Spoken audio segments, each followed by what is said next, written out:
महत्वपूर्ण पेशकश में डीडी नेटवर्क पर आज हम एक्सक्लूसिव इंटरव्यू सबसे पहले वित्त मंत्री निर्मला सीतारमण जी का लेकर के आए हैं। जैसा कि आपको पता है कि साल 2024-25 का बजट संसद में रखा जा चुका है। इस साल देश के विकास पर 48 लाख करोड़ रुपए से ज्यादा खर्च किए जाएंगे। ऐतिहासिक है बजट। वित्त मंत्री का यह लगातार 7वां बजट है और एनडीए सरकार के तीसरे चरण का पहला पूर्ण बजट है। इस खास प्रोग्राम में मैं आप सभी का स्वागत करता हूं। मैं अजय मिश्र, मेरे साथ अंग्रेजी में इस वार्ता को आगे बढ़ाएंगे मेरे वरिष्ठ सहयोगी मार्क पैट्रिक लेन। बहुत धन्यवाद मार्क जी। और वित्त मंत्री जी, आपका भी बहुत बहुत धन्यवाद डीडी नेटवर्क को समय देने के लिए। मेरा सबसे पहला सवाल कि अगर हम पूरे बजट को समेटने की कोशिश करें तो ऐसा लगता है कि अब की बार रोजगार ही रोजगार।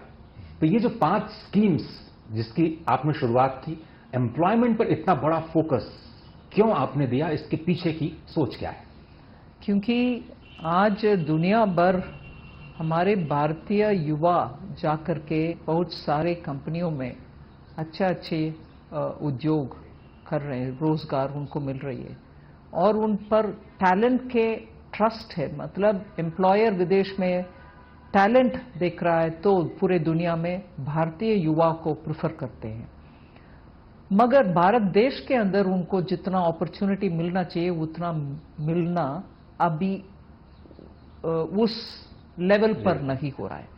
इसीलिए सरकार के द्वारा हमने ये प्रोत्साहन देने के लिए 5 स्कीम के द्वारा मैं टोटल इस स्कीम का पिक्चर दे रही हूं। 2 लाख करोड़ का हमारे 5 साल में इसके ऊपर खर्च होने वाले हैं और हम टोटली मानते हैं 4.1 करोड़ युवा इससे बेनिफिट पाएंगे।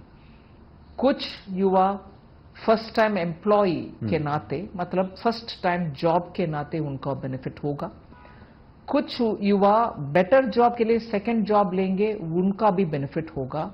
इन दोनों के सर्कमस्टेंसेस, इन दोनों सिचुएशन में एम्प्लॉयर को भी हम बेनिफिट दे रहे हैं, जिससे वो लेने का कष्ट करेंगे और रखने का, उनको 2 साल कम से कम जॉब में रखने का करेंगे। तीसरी, स्किलिंग के लिए स्टेट्स के साथ जहां आईटीआईस है वो स्टेट्स संभालते हैं। उन आईटीआईस में टेक्निकली पिछले मैं बोल सकती हूं 10, 15, 20 साल से उतना जितना इन्वेस्टमेंट होना है उनका क्या बोलते हैं, टीचिंग मटेरियल्स या मशीन्स, हैंड्स ऑन ट्रेनिंग करने के लिए, इन सभी इन्वेस्टमेंट का कमी है। और पिछले मान लीजिए 20-30 इयर्स में इतना इन्वेस्टमेंट नहीं हुआ, मगर अभी डिमांड है इंडस्ट्री 4.0 का। मतलब तब अगर आप इन्वेस्ट भी किए तो अब का इंडस्ट्री का रिक्वायरमेंट अलग हो गया है। इसलिए उन आईटीआईस में ये इक्विपमेंट, इंडस्ट्री 4.0 को जो चाहिए इक्विपमेंट, वो सब खरीद कर हम रखेंगे और इसमें प्राइवेट सेक्टर का साथ ले रहे हैं। वो हमारे साथ और राज्य सरकार के साथ काम करके 10th पास करके छोड़कर बाहर आने वाले लड़कियों को आईटीआई के द्वारा जहां ट्रेनिंग मिलना है, स्किलिंग होना है, जिसके बाद उनको कुछ डिप्लोमा वगैरह मिलता है, उसमें भी हम पैसा डाल करके युवाओं को अच्छा ट्रेनर्स को सैलरी दे करके उधर ट्रेनिंग का। So first time employ, second time employ, second और third time employ, fresh 10th standard skilling और फाइनली इंटर्नशिप के विषय में मैं गर्व से कहना चाह रही हूं 1 करोड़ युवा डायरेक्टली उस इंटर्नशिप से बेनिफिट करेंगे, क्योंकि टॉप 500 कंपनीज के साथ भारत सरकार बात करेगी और उनके सीएसआर के द्वारा वो इसमें जोड़ सकते हैं कि अच्छा ट्रेनर्स भी रखें उनके कंपनी के द्वारा और कंपनी शॉप फ्लोर में इन लोगों को exposure they, hands on learning का इंटर्नशिप दे, 1 साल पूरे इंटर्नशिप दें और उसके बाद अगर ये बाहर आएंगे उनके सीवी में टॉप 500 कंपनी के एक कंपनी इनको इंटर्नशिप दिया तो इनका वैल्यू बढ़ेगी, जॉब में रेडीनेस बढ़ेगी एम्प्लॉयर को इनको रहने। ऐसे करके 5 स्कीम्स जिसके द्वारा युवाओं को एकदम उनके हर स्तर के लिए ट्रेनिंग का मॉड्यूल बना करके हम आगे आए हैं। ये प्रधानमंत्री जी का हर एक स्कीम के ऊपर ध्यान दिला करके टेलर मेड स्कीम्स तैयार हुआ है। Madam Finance Minister, you've given a provision for 1.52 lakh crore rupees for the agriculture sector and 2.66 lakh crore rupees for rural development, including rural infrastructure. So effectively, how does this meet the goal of what the economic survey was looking at as making agriculture an engine for growth? See, one thing I want to dispel. When we say these kind of amounts, people don't realize these are other than what is running as schemes. Manrega, nobody mentioned in the budget. Madam Finance Minister has not mentioned Manrega. It doesn't mean that I'm going to stop Manrega to run this. They are on-demand programs which keep going, for which I've made provision. I have not mentioned it in the speech, but it is in my records. It's in the budget revenue expenditure ka statement jahan hai, you get that there. So this misconceived notion that if it doesn't appear in the speech, it's not at all there, is wrong. I want to make that plain. Right. Now, when you have rightly quoted the amounts for agriculture, we are saying what is very important is to reach to the farmers such inputs which are worthy for them to toil in the soil. So it's one thing you give MSPs, it's one thing you give Kisan Samman Nidhi, all that will go on. Right. But Kisan today requires high quality seeds, better inputs, and for that good research with which we can. I made one announcement also in this budget, 109 varieties of seeds, both for field crops and also for horticulture. Also the climate resilient. Climate resilient seeds. Most of our farmers today buy seeds which can't take this extreme heat, sudden flooding, and then also sometimes scarcity of irrigatable waters and so on. So I'm very proud that Indian agriculture scientists of themselves come up with this 109 resilient varieties, which I'm sure will soon be launched, and they will be, we'll be taking it down to the farmer so that they can benefit. All so developed in India, ma'am? All developed in India. Okay. And even better is we are looking at giving input support also to the farmers. As I said, more than 50% of his input cost should be met by the amounts that we give them. So these are great detail. And rural development is looking at not just PM Gram Sadak Yojana, not just building homes, PM Awas Yojana, where big amounts are going, that is important. 3 crore new homes. 25,000 new Gram Panchayats will get road network. Over and above this, we are looking at actually hard infrastructure in the rural areas, whether you're having silos for storage of grains, whether you've got power, actually 3-phase power going there with smart meters, and making sure that 5G connectivity reaches them. Because today, e-commerce for agriculture, for MSME, for meeting the global markets, is a requirement in the villages. And this special vegetable clusters, ma'am, also it may help this, fighting the food inflation. Yes, yes. Because the supply side management of perishable crops is a very big challenge for any government. Right. We have a group of ministers which looks at the situation every 15 days and imports from some countries, from Nepal, from somewhere else, and redistributes.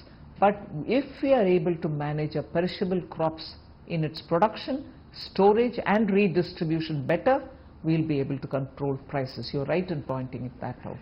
वित्त मंत्री जी, प्रधानमंत्री मोदी ने first reaction जो DD network पर दिया उसमें आपको बधाई दी, आपकी टीम को बधाई दी, साथ ही उन्होंने कहा कि ये बेटर ग्रोथ और ब्राइट फ्यूचर के लिए दिया गया बजट है। अब जब आपने एक रोड मैप, इंटरिम बजट में आपने प्रॉमिस किया था कि हम विकसित भारत का रोड मैप देंगे, आपने इस पूर्ण बजट में दिया। ये जो 9 पिलर्स आपने डिफाइन किए हैं, आपको लगता है कि ये एक विकसित भारत की नींव रखते हैं, और किस तरह से इसके पीछे का दर्शन थोड़ा सा समझाएंगे हमारे दर्शकों को प्लीज? बिल्कुल, ये 9 पर्टिकुलर आइटम्स स्पेसिफिकली हमने बोला है। आप अगर अब देखेंगे usual claims of houses, roads, ये नहीं है। In every one of them एक फ्यूचरिस्टिक ध्यान दिया गया। First point on agriculture productivity related, क्योंकि वोट ऑन अकाउंट बजट में हमने एग्रीकल्चर रिसर्च के लिए भी और अभी भी एग्रीकल्चर रिसर्च के लिए बहुत बड़ा फंड अनाउंस करी और उसके द्वारा मॉडर्नाइज करने के लिए एग्रीकल्चर में क्रॉप पैटर्न के लिए और ये 400 गांव में जाकर के खरीफ क्रॉप का लैंड असेसमेंट का और फार्मर्स रजिस्ट्री में एंटर करने के लिए डीपीआई का इस्तेमाल डीपीआई का इस्तेमाल ये सब futuristic for modernising India's agriculture वो एक पॉइंट है। फिर सोशल जस्टिस के साथ प्रधानमंत्री उन्नत ट्राइबल विलेज इसमें 63,000 villages in which there are tribal bahul tribal majority villages. We are going to absolutely provide everything to make them compare with any other better managed ग्राम पंचायत। 5 करोड़ जनजाति, हाँ 5 करोड़ जनजाति को। सो सोशल जस्टिस मतलब ये सिर्फ नहीं है कि आप अच्छे कहीं स्कूल चलाओ और जिसमें वंचित वर्गों का बच्चे को ले आओ, वो भी करना, ये भी करना। Ma'am, working women's hostel, creches, women specific skilling programs, promotion of market access for self-help groups, these are some of the things you mentioned. And you said that women's led development will see an allocation of more than 3 lakh crore rupees. Could you specify some of the, how this is going to be spent? See, actually speaking, we have been consistently maintaining that the emphasis for bringing more women to productive activities will have to be continued. And that is why in economic survey yesterday, you saw the figures that from somewhere close to 2018, 16.7% to 37, women's participation in workforce has been highlighted in the economic survey. So in the last 10 years, where we started with a simple Beti Bachao, Beti Padhao to bringing more women and incentivizing women in work and providing them, loans to uplift them. Even in this budget, we have given emphasis for land and property registration for women.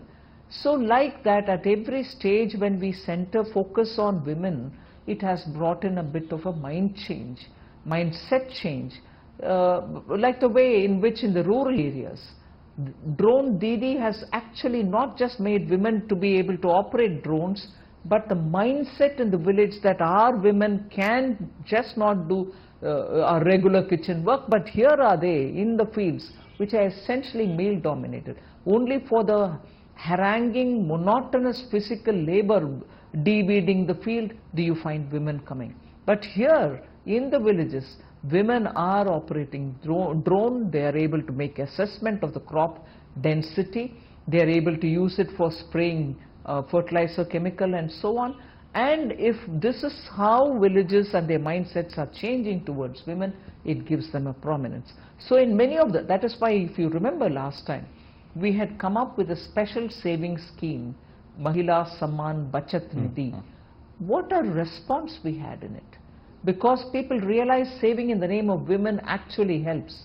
They've come out to invest, women have themselves come out, and women themselves are saving in some other, their child or their mother's names. Right. So this government has not lost an opportunity in bringing to focus women and women's needs. Whether it is the simple sanitary pad, which Honorable PM spoke about, even from Red Fort, you can see the priority is given for women, and that's what has explained why 3 lakh crores for women and women-led. Today, Anganwadis are standing out for the kind of quality work that they're doing. They can be even better improved. You're going to have early childhood education centers in those Anganwadis. Because children's learning also, as much as nutrition and care is important, their learning should start there before they enter schools. All these are priorities which are executed by women.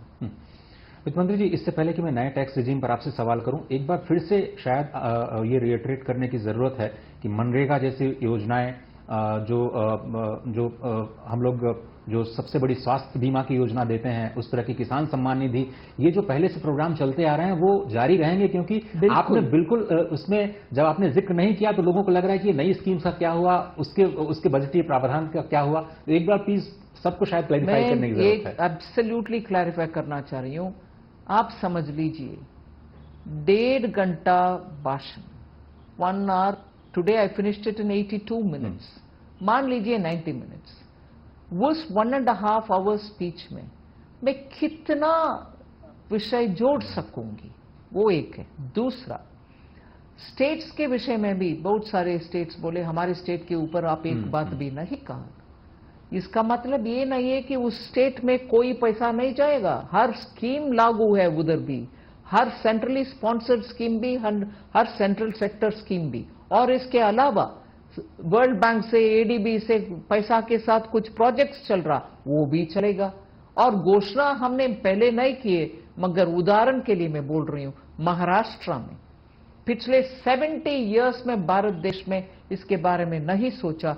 ऐसे बदावन port जो भारत देश का सबसे बड़ा port होगा, और उसका draft will be the biggest, it will draw some of the best large vessels to Indian shores, वो पोर्ट अनाउंसमेंट और उसका कैबिनेट अप्रूवल 76,000 crores और some amount is going there. Budget में मेंशन हुआ है क्या? पिछले बजट में और इस बजट में, मगर गया प्रोजेक्ट, और उधर प्रोजेक्ट लागू हुआ कि नहीं हुआ। इसीलिए मैं इस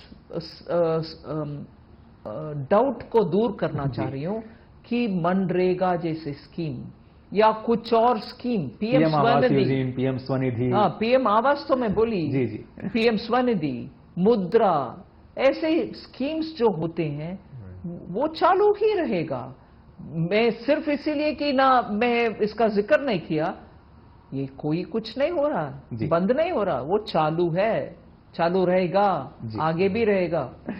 But you did mention the states, and you mentioned new airports, medical colleges, sports infrastructure in Bihar, and there's plenty of allocation for Andhra Pradesh, as we see in the budget. Are there some special messages that you're sending out here? No, first of all, Andhra Pradesh Reorganization Act required all this to be done anyway. So in the first 5-10 years, in fact 10 full years since after the AP Reorganization Act came into being, there were 2 states were bifurcated. We have been giving money for the backward district program, taking some of the primary institutions to AIIMS, IIT, Triple IIT, such institutions have all been taken. So there are certain projects which are getting staggered. Polavaram is one of the biggest national irrigation project with a dam, storage irrigation going into the fields. This is a national project. We'll certainly support it, and that is what I have emphasized. And similar is the backward region development in Andhra Pradesh. Rayalaseema, North Coastal Andhra Pradesh, we're all part of the act. We are only definitely assuring the newly elected government in Andhra Pradesh that we are with them. We will stand by them. We will ensure those promises which are given in the AP Reorganization Act will be fulfilled. और माँ की बात को मैं थोड़ा सा आगे बढ़ाते हुए जो पूर्वोदय योजना की आपने शुरुआत की है मैम, मुझे याद आता है अंतरिम बजट में आपने कहा था कि ये जो पूरब के राज्य हैं वो नए भारत के नए ग्रोथ के नए इंजन साबित होंगे। तो अब ये जो पूर्व के राज्यों जिसमें बिहार, उड़ीसा, झारखंड जैसे राज्य शामिल है, पश्चिम बंगाल इंक्लूडेड, कौन सी योजनाओं पर आप फोकस करने जा रहे हैं और कैसे ये नए ग्रोथ का इंजन बनेगा? हर गवर्नमेंट्स का स्कीम इन सभी राज्यों में लागू होगा। आज मुझे प्रश्न पूछा गया कि वेस्ट बंगाल का जिक्र नहीं हुआ, इसका मतलब क्या है, बंगाल को कोई कुछ नहीं मिलेगा क्या? जरूर गलत बात है। हर स्कीम पूर्वोदय में हर राज्य में जाएगा, और इसके अलावा उनके बिग टिकट प्रोजेक्ट्स जो भी है, डिटेल प्रोजेक्ट रिपोर्ट डीपीआर जब आएगा, ईएफसी के द्वारा जाएगा, उनका स्कीम भी, उनका प्रोजेक्ट्स का भी हम उठाएंगे और लागू करेंगे। So focus for developing these states are because they're mineral rich. They also need industry. full three-phase power is not available in some of the pockets within those places. उन सब का power पहुंचाएंगे और अच्छा सड़क, अच्छा एक सी पोर्ट के साथ उनको जोड़ना चाहिए क्योंकि लैंड लॉक्ड है, एक्सेप्ट बंगाल एंड उड़ीसा, वो सब लैंड लॉक स्टेट्स है, उनको हम जोड़ना चाहिए पोर्ट के साथ और इस रास्ता बनाना चाहिए अच्छा, और इस बीच में वाटर वेज का भी इंप्रूव करना है हर एस्पेक्ट में, क्योंकि विकसित भारत अचीव हम करना है तो हर राज्य का भविष्य अच्छा रहना चाहिए, उनमें अच्छा एंडोमेंट्स भी होना चाहिए, सब उधर भी करेंगे। लेकिन बिहार में आपने 47,000 करोड़ रुपए की परियोजनाओं का अनाउंसमेंट किया बजट के भाषण में, और जो बुनियादी ढांचे का निर्माण वहां पर किया जाना है वो क्या बहुत जरूरी था बिहार के विकास के लिए, जिससे वो मुख्यधारा में शामिल हो पाए? मैं एक जरूर बिहार के विषय में बात बोलूंगी। बाढ़ में जितना नॉर्थ बिहार हर साल नुकसान फेस कर रहा है वो मन को छूता है, actually it makes you feel sorry हर साल कैसे, और इसको अध्ययन करेंगे तो बिहार के हाथ में नहीं है विषय, क्योंकि नदियां नेपाल से आ रहे हैं और हमारे कोशिश नेपाल सरकार के साथ बात करने के लिए बहुत सालों से है और किसी का दोष नहीं किया, नहीं है जी, मगर वो डिले भी हो रही है। मगर वो डिले के कारण मैं इतना डिटेल से नहीं पा रही हूं, जब भी वो होगा अच्छा होने दो, मगर तब तक बिहार को कुछ राहत मिलेगा कि नहीं मिलेगा। इस कारण हम इस बार कोसी मीची प्रोजेक्ट का अनाउंसमेंट किया, और इसके अलावा हम ये भी बोल रहे हैं अगर बराजस बनना है, सिर्फ वो पानी जो बहकर आ रहा है उसको इधर उधर इरिगेशन के लिए हम डाइवर्ट कर पाएंगे, फ्लड से जो नुकसान बिहार को हो रही है हर साल हो रही है उसको हम रोक पाएंगे। Ma'am, how will these e-commerce hubs that are being set up with a public-private partnership work, and how they're benefiting the MSMEs reach the international markets? That's one part. And then you also talked about these plug-and-play industrial parks, 100 of them. Could you expand on how these are all going to change the way we look at business? First of all, when you're looking at the plug-and-play, and you asked one the e-commerce for the MSMEs. We announced it for the MSMEs. Right. You look at the example of what this open network for digital commerce, ONDC, which exists, is doing. It's actually given at the cost of the government, meaning they don't have to pay any charge for it, access for MSMEs to reach the global markets. ONDC has proven a very, very powerful catalyst. Now, when you form e-commerce hubs, you're making sure, because of these digital assets that we have, and MSMEs in particular can benefit from, it's like creating a special economic zone, somewhat. You're creating it in the digital world so that these MSME can be onboarded, and for them specifically, either by sector or by some kind of a common denominator, we will be able to give them access to the overseas market. That is a facility which government will spend on so that MSMEs don't have to invest in them, and we give them the access for it. Right. That is right. And the plug-and-play industrial parks.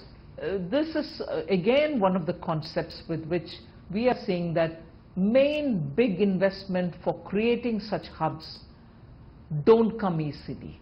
We want industry also to participate with us. So when you set up a hub in one place, it doesn't mean the other place cannot benefit. So we want to make sure this becomes the mother center, as it were, and those centers can benefit from the endowments which are being put here, and smaller centers can benefit by attaching themselves like a spoke to the hub of the wheel. वित्त मंत्री जी, अब वो सवाल जिसका सभी लोग शायद इंतजार कर रहे होंगे वो है टैक्स रिजीम को लेकर के। नई टैक्स रिजीम में पहले आपने 7 लाख तक कोई भी टैक्स नहीं रखा था, लेकिन अब नई टैक्स स्लैब जो आपने बनाई है उसके पीछे का तर्क क्या है? जब आप कहते हैं कि इनकम टैक्स एक्ट की आप समीक्षा करेंगी अगले 6 महीने में, तो क्या हम डायरेक्ट टैक्स कोड की तरफ जा रहे हैं? जिस तरह से जीएसटी एक बहुत बड़ा रिफॉर्म देखा, डायरेक्ट टैक्स साइड में भी हम बड़े रिफॉर्म की ओर कदम बढ़ा रहे हैं। बिल्कुल कदम बढ़ा रहे हैं सिंप्लीफाई करने के लिए। एज इट इज ये न्यू टैक्स रजीम, ओल्ड टैक्स रजीम से हटकर इसको बनाना क्यों था, आवश्यकता क्यों था? इसीलिए था कि एग्जेम्पशंस जिनको नहीं चाहिए वो उसी सिस्टम में रहकर फॉर्म फिलअप करके मुझे एग्जेम्पशन नहीं चाहिए, ये नहीं चाहिए, वो नहीं चाहिए करने के बजाय ये सिस्टम में आ जाओ। रेट भी कम है, आपको कोई एग्जेम्पशंस का आवश्यकता अगर नहीं है तो इसमें बेहतर रेट मिल रहा है।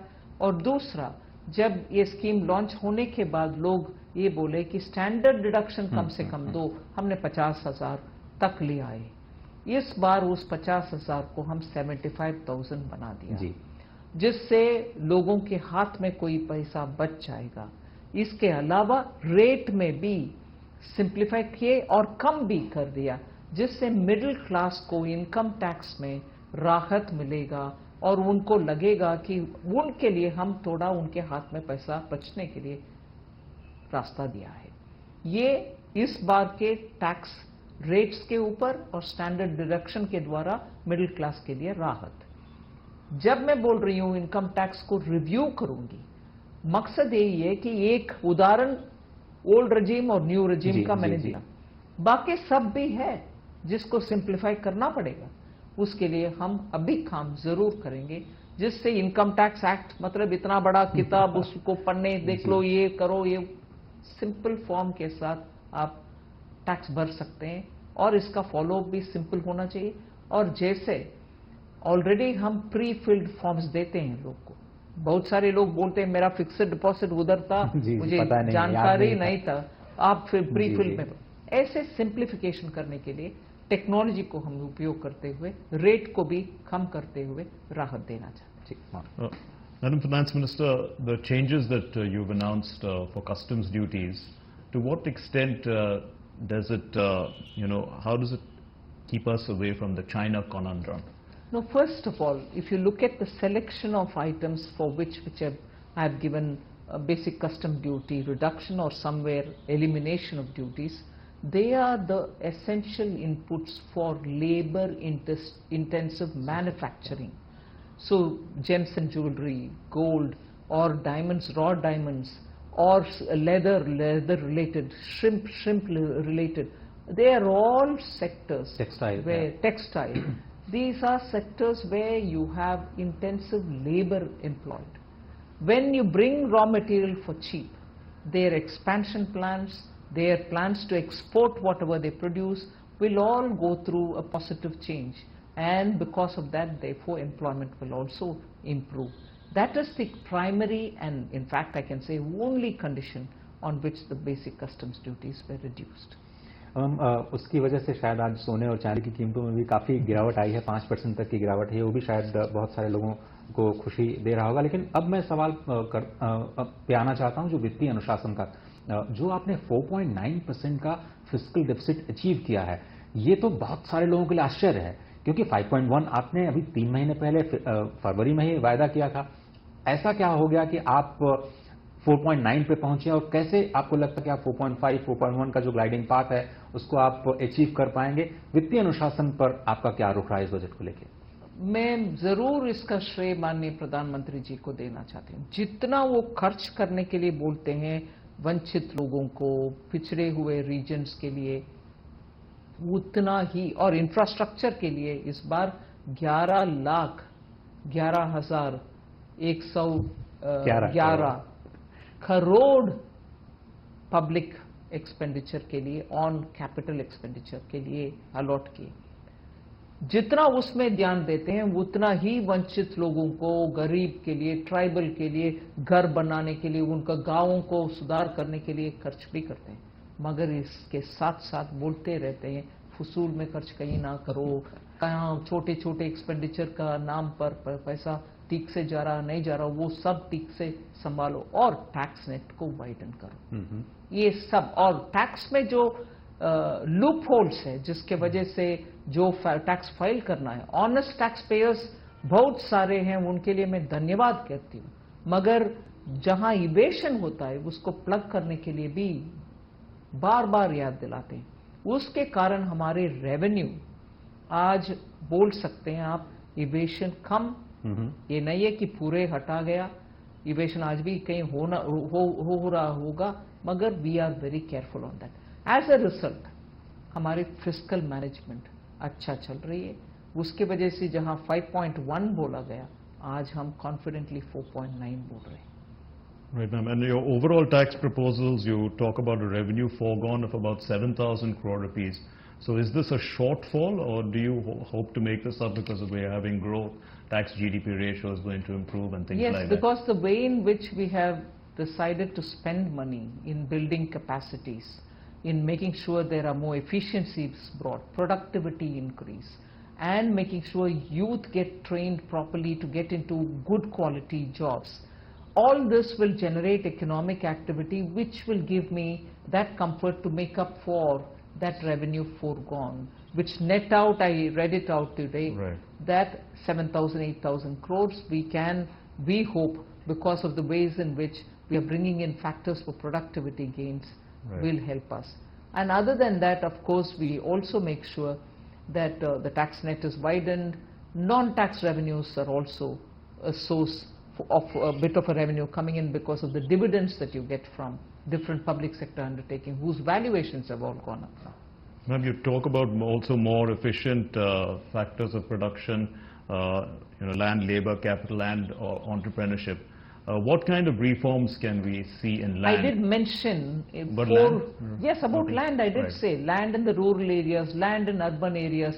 So when I mentioned about the factors of production, land related reforms, labor related reforms, capital related reforms, and entrepreneurship, of course through MSMEs, of course through training, of course through skilling is happening. So for land, what kind of reforms? Cadastral maps, digitization, and making sure land records are maintained in digital formation, stamp duty reduction, working with the states for that, all that is happening on that. And similarly for labor, they have been beautifully, completely, exhaustively mentioned in the speech itself. वित्त मंत्री जी, MSME sector के लिए जो आपने प्रावधान किए हैं, चाहे वो मुद्रा लोन को डबल करने की बात हो या फिर जो आप उनको प्रोटेक्शन दे रहे हैं मुश्किल परिस्थितियों में, उसका क्या इम्पैक्ट पड़ेगा और ये एमएसएमई को सपोर्ट आप कब तक जारी रखेंगे? एमएसएमई को लेकर के आपकी नीतियां किस दिशा में जा रही हैं? नहीं, ये पहले हम समझ लें कि 8 स्पेसिफिक मेजर्स हमने एमएसएमई के लिए घोषणा की है इस बजट में.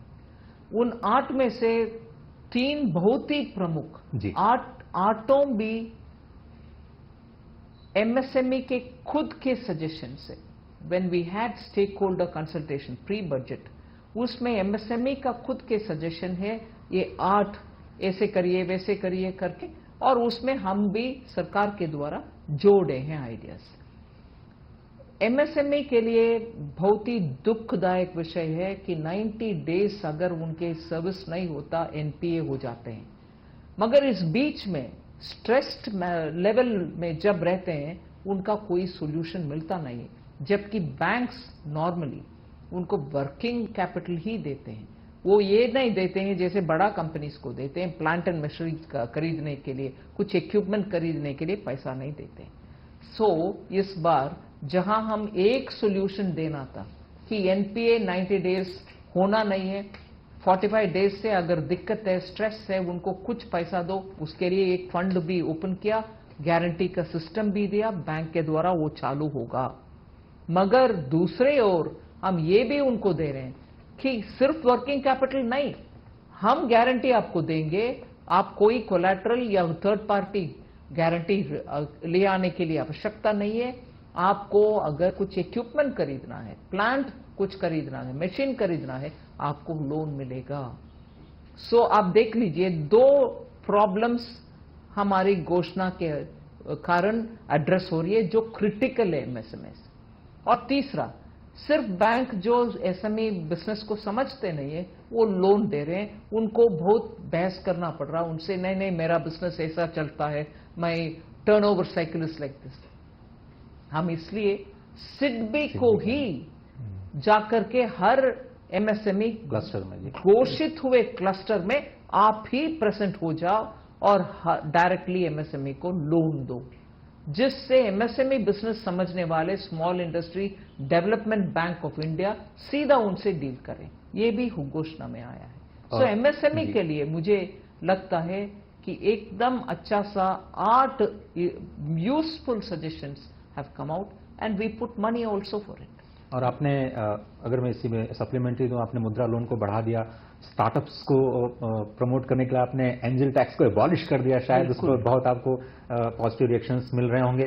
और साथ ही साथ स्पेस सेक्टर के लिए 1000 करोड़ रुपए का नया फंड बनाने की आपने घोषणा की है। तो ये सब कुछ स्वरोजगार को बढ़ावा देने के लिए बिल्कुल प्रोत्साहन स्वरोजगार के लिए इन सब के द्वारा मिलेगा। और जब स्वरोजगार स्पेस सेक्टर में स्टार्टअप में बात करते हैं, स्वरोजगार तक ही सीमित नहीं है।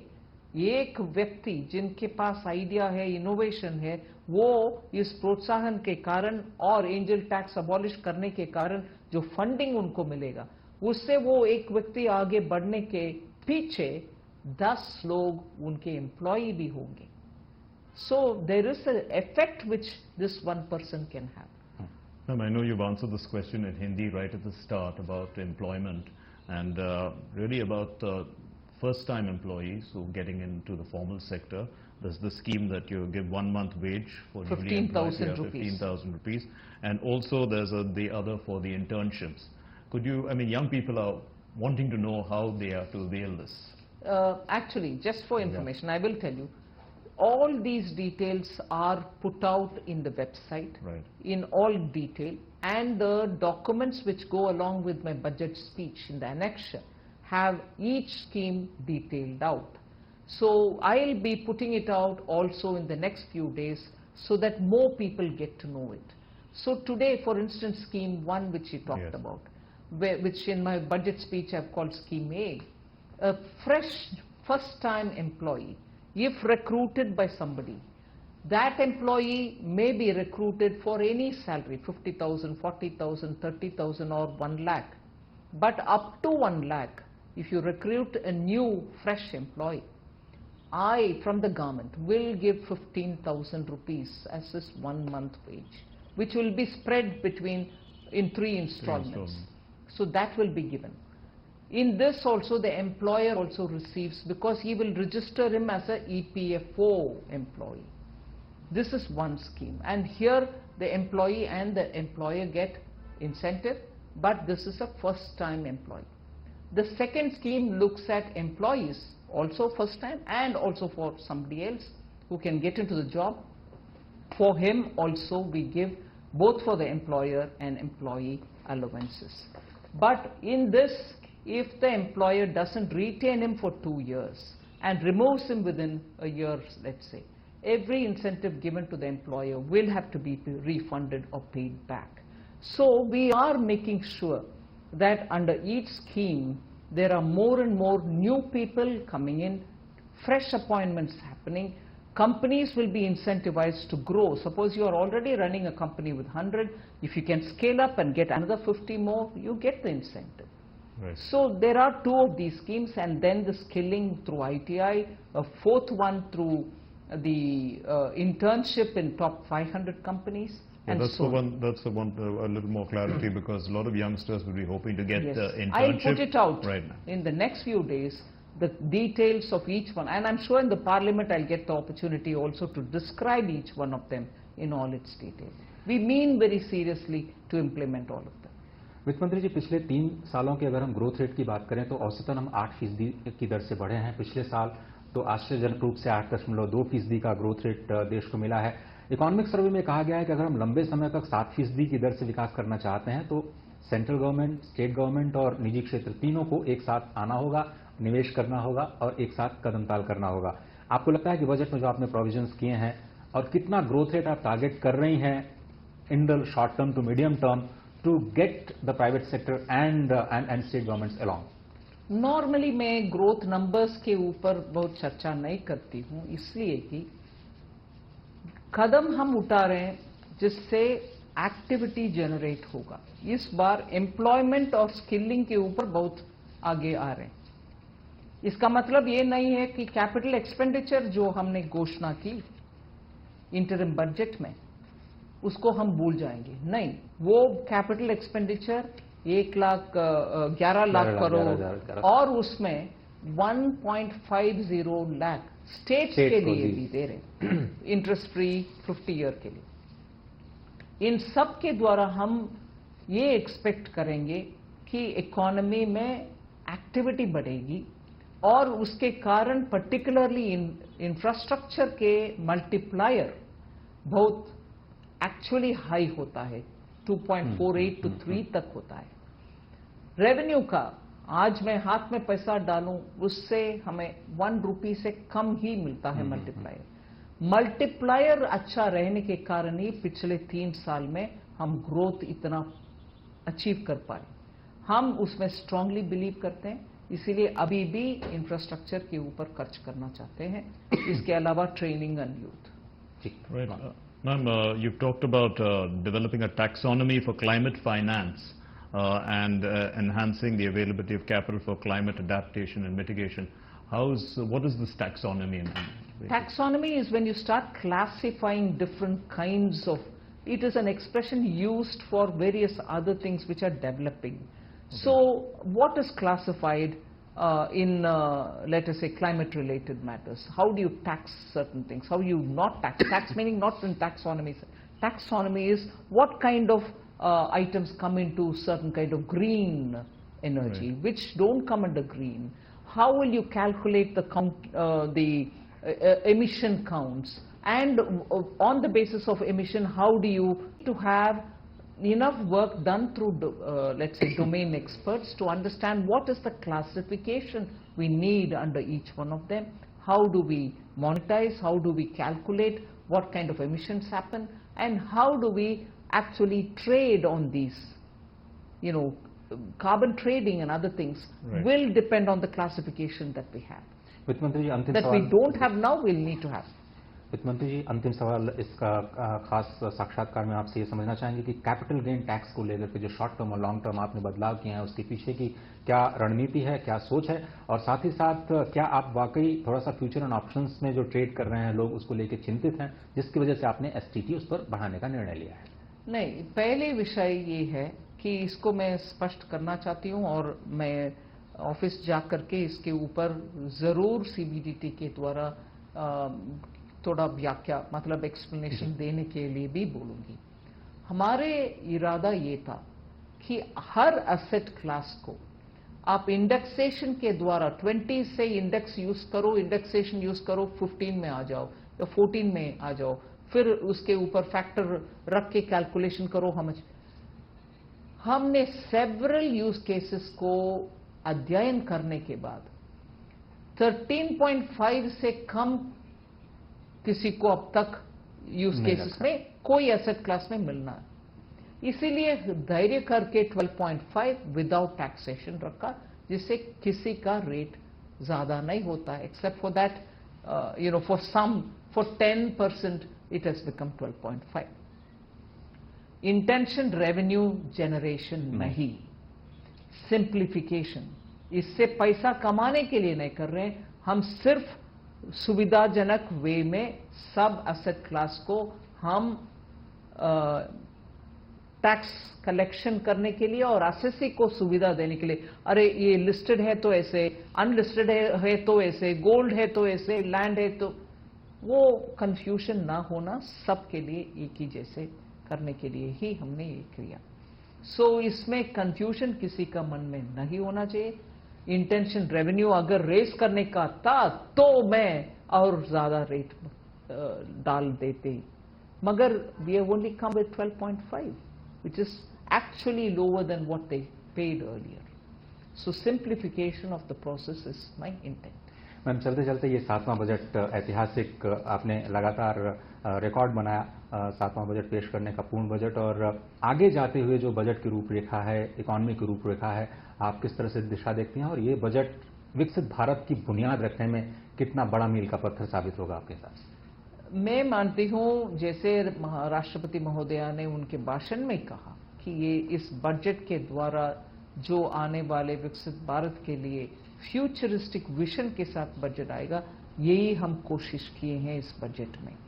और फ्यूचरिस्टिक जब मैं बोल रही हूं, टेक्नोलॉजी को ले आना, इंडस्ट्री 4.0 के लिए हमारे यूथ को ट्रेनिंग एंड स्किलिंग देना, ये सब सिर्फ हमारे नए जॉब नहीं है इसीलिए कुछ ऐसे नहीं है। तैयार कर रही हो यूथ को, ऐसे तैयार करो कि इंडस्ट्री जॉब रेडी होंगे वो। ऐसे इसीलिए हर इश्यू में हमने फ्यूचरिस्टिक अप्रोच ही लिया और उसके कारण हमारे प्रायोरिटी इंडिया में क्रूज ले आए। ये कोई रिच वालों के लिए नहीं, पैसा वालों अमीर के लिए नहीं, उससे कितना हमारी रोजगार बढ़ेगी, इससे कितने टूरिस्ट आएंगे और उस टूरिस्ट आने के कारण हमारे हर एक केंद्र में होटल्स बनेंगे, उसमें काम करने वाले बढ़ेंगे और उसके साथ साथ टूरिज्म के साथ साथ कितने लोग का अपॉर्चुनिटीज, हैंडीक्राफ्ट सेल करना, हमारे सेंटर्स को विजिट करना, ये सब हर एक में जोड़ा एम्प्लॉयमेंट पॉसिबिलिटी को। मैं मानती हूँ इस बजट के द्वारा आने वाले बजट्स में भी होगा, मगर इसमें एक शुरुआत हमने की है कि विकसित भारत के लिए जैसे पूर्वोदय जी उसका इतना प्रावधान देना, इतना प्रामुख्यता देना, ये सब looking towards making every region of this country rise. बहुत बहुत धन्यवाद वित्त मंत्री जी। और आपने कहा कि जिस तरह से आप विकसित भारत की बुनियाद वाला इसे आप बजट बता रही हैं, बहुत बहुत धन्यवाद डीडी न्यूज पर बात करने के लिए। तो फिलहाल इस खास पेशकश में सिर्फ इतना ही। मुझे और मेरे सहयोगी मार्क पेट्रिकलिन को दीजिए इजाजत। नमस्कार।